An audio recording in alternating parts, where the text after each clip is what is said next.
Bismillahirrahmanirrahim. Assalamualaikum. Welcome to Farzana Kitchen. Dear viewers, as soon as we hear the name chutney, our mind starts thinking of delicious things like pakoda, chicken roast, malai tikka, fried fish, etc.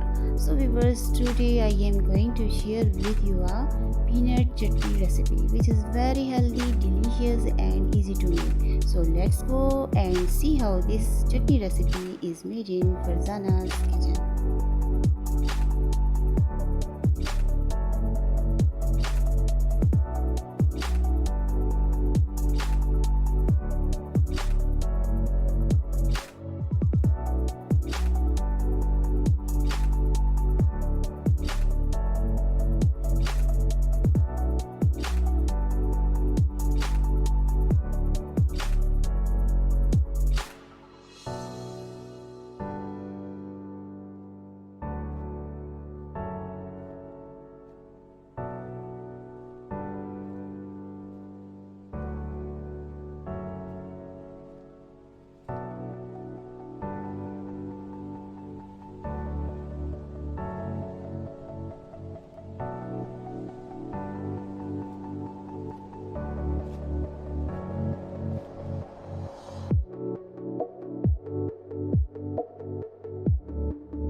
I hope you will like my this recipe.